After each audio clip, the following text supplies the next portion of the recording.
But you said 20 billion years ago there was a Big Bang, and you don't know where the dirt came from.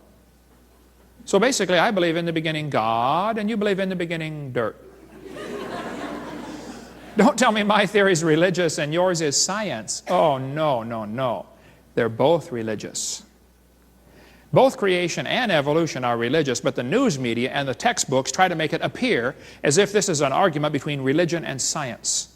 I did a debate in El Paso, Texas, and they said, religious and scientific leaders debate evolution. This is called slanted journalism. It was two religions debating each other, not science and religion. Evolution is a religion, not a science. Both views, both creation and evolution, are inherently religious. The difference is, the evolution religion is tax supported. And they couldn't survive without tax support. I've been saying for years, anybody that wants to believe in evolution should start a private school and teach those that want, who else wants to believe in evolution? It shouldn't be funded by public tax dollars. I mean, come on, it's a religion. Nothing but a religion. And by the way, these two timelines are the same information right here. I'll be referring to this throughout the seminar. The Bible teaches that about 6,000 years ago, God made everything. 4,400 years ago, there was a flood that destroyed everything. Jesus came 2,000 years ago. That's what starts our calendar. And here we are today, year 2003. On this chart, every inch is 150 years. If I was to make the 20 billion year chart at the same scale as this one, this chart should actually be 2,100 miles long to match this scale. That would be from Pensacola to Portland, Oregon.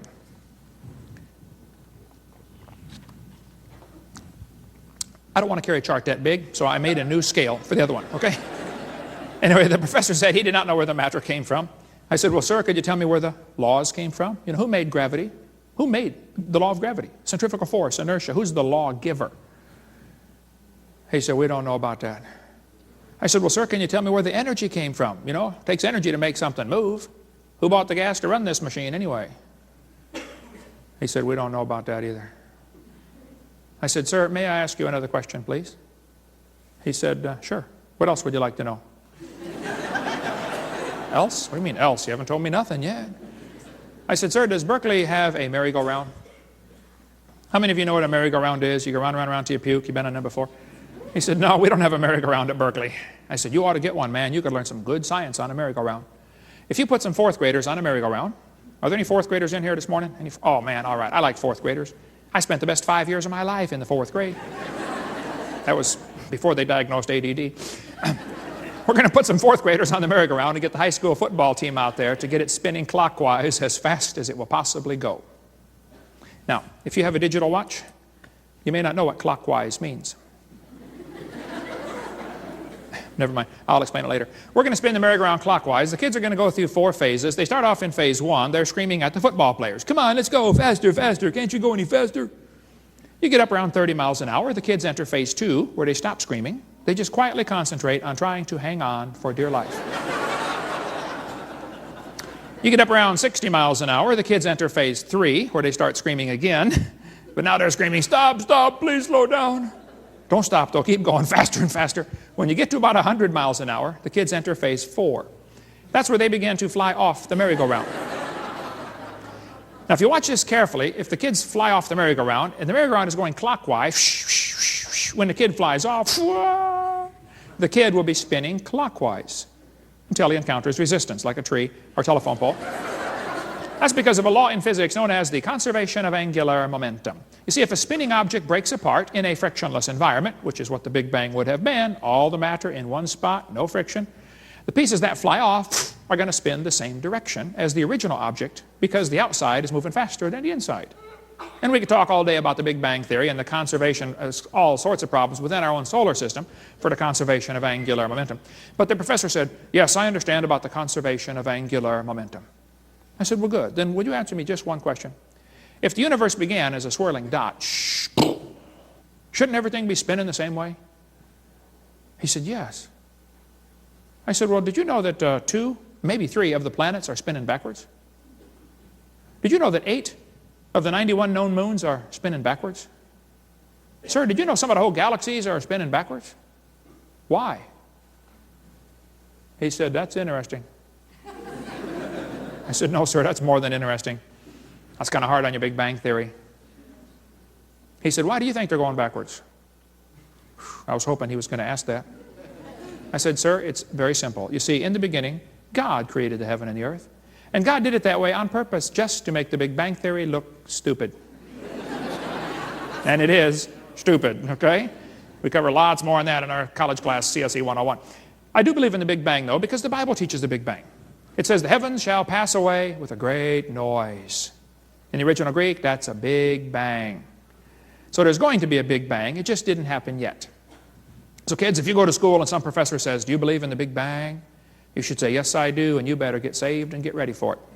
The Big Bang is coming soon to a city near you. Big Bang Theory is a dud. They've known about it for a long time. We could talk for hours on the Big Bang Theory. It is simply ridiculous. Get the book, The Evolution Cruncher. It's 900 pages, and it's $5. You can get it from our ministry and give those out to anybody you know that wants to learn a whole lot more about creation. The second law of thermodynamics is tells us that everything tends toward disorder. Did you know everything is falling apart? If you leave something alone for a while, it's going to rot, rust, die, break down, or fall apart. Nothing gets better by itself. The Bible teaches that. The heavens are the works of thy hands, they shall perish. They wax old as doth a garment. Nothing gets better by itself. Take a look at your hairdo when you wake up in the morning. You'll see exactly what I'm talking about. Everything tends toward chaos. Here is Sue at 20. Here is Sue at 900, or at 90. And here is Sue at 3,000. Everything tends toward chaos, folks, and you will also. Be ready for that day. But the textbook says we're getting better. Yes, boys and girls, humans probably evolved from bacteria more than 4 billion years ago. Was your great-great-great-great-great-great-great-great-great-grandpa a bacteria? Now the evolutionists will say, now Hovind, don't you know you can overcome the second law by adding energy? They say the earth is an open system. It receives energy from the sun. Oh, and that's supposed to fix the problem, huh? Well, you got several real serious problems there, sir. First of all, the universe is a closed system by definition, not receiving any more energy. Secondly, adding energy is destructive unless there's something there to utilize the energy, an intelligent force. The Japanese added a whole bunch of energy to Pearl Harbor one day, didn't they? They didn't organize a thing for us, did they? We returned the favor and added some energy to a few of their cities a couple years later, didn't we? Didn't organize a thing. We've been adding energy to cities all over the world ever since, folks. It hadn't organized a thing. See, adding energy is destructive unless there's something to use the energy. The sun adds energy to your roof all day long, and it'll destroy the roof on your house, not build it. The sun will actually destroy your entire house if you don't keep fixing things. The sun will destroy the roof on your car, not build it. It'll destroy the paint job, not build it. There's only actually one thing that can use the sun's energy, and that is chlorophyll. And chlorophyll is a highly designed, complex molecule that uses the sun's energy. So when these evolutionists say, the sun adds energy and that somehow overcomes the second law, they're either dreaming or they're lying to you. It does not overcome the second law of thermodynamics. This textbook shows the kids a fossil starfish. And it says, boys and girls, 3.4 billion years old. The remains of the early ancestors of modern human beings. Was your great-great-great-great-great-great-great-great-grandpa a starfish? I bet he could pick oranges like crazy. All right, now please do not laugh at this next picture. This will be a picture of my brother when he first wakes up in the morning after his first cup of coffee, which apparently was a little too strong. By the way, kids, we have to warn this next generation. Listen carefully. Kids, do not drink coffee. Because if you drink coffee when you're young, when you get married, your babies will be born naked and illiterate. Don't drink that stuff. Okay. This will be my brother on the left. Now here he is right there. Please don't laugh. Right there. Notice what the textbook says. Boys and girls, 30 million years ago. Kids, let me translate that for you. Anytime a textbook says millions of years ago, what it really means is long ago and far away. It means a fairy tale is coming next. That's your warning, fairy tale coming up. It says 30 million years ago, these critters evolved. Oh, there's that word again. You got to watch that one. Remember, it's got 6 different meanings. Be careful about that word. It says they're ancestral to both humans and modern apes. Ancestors to humans? Grandpa? What big eyes you have, Grandpa. Ah, the better to see you with, my boy. You know, we've been teaching kids are nothing but an animal, and today a lot of them act like animals. A lot of folks can't figure it out.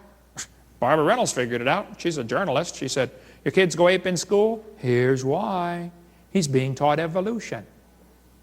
Guess what, Johnny? You're an animal and share a common heritage with earthworms. You mean I'm just an animal? Okay. I don't even know what kind that one is. That's a porcupine. Hey, let me ask you a question. If evolution is true, how do we tell right from wrong? How do you tell right from wrong? If we were going to make a list of things to discuss, abortion, premarital sex, extramarital sex, theft, murder, pick any topic, any moral issue, and before you decide what's right and wrong, you have to decide how you decide. Do you decide right and wrong based upon majority opinion? Do you decide right and wrong based upon what Congress thinks is right or wrong? Is there an absolute standard someplace? How do we tell right from wrong? Or does that change every generation with every new leader we get? Where's the standard? Have you noticed the rock music these days is so full of death and blood and destruction? Well, the Bible says all they that hate me love death. How do you tell right from wrong? If evolution is true, there is no way to tell. One professor I debated said, there are no absolutes. I said, really? Are you absolutely sure? Well, wait a minute. How can I be absolutely sure there's no absolutes? Yes, there are absolutes, folks. Thus saith the Lord. That's absolute. And the Lord said, ye shall not make any cuttings in your flesh, nor print any marks upon you. Some people apparently don't know, or they don't care, what God's Word says. How'd you like to marry that? Whatever it is. Now, the problem in America today, and in the world today, is we've lost our standard. We have no way of determining right from wrong.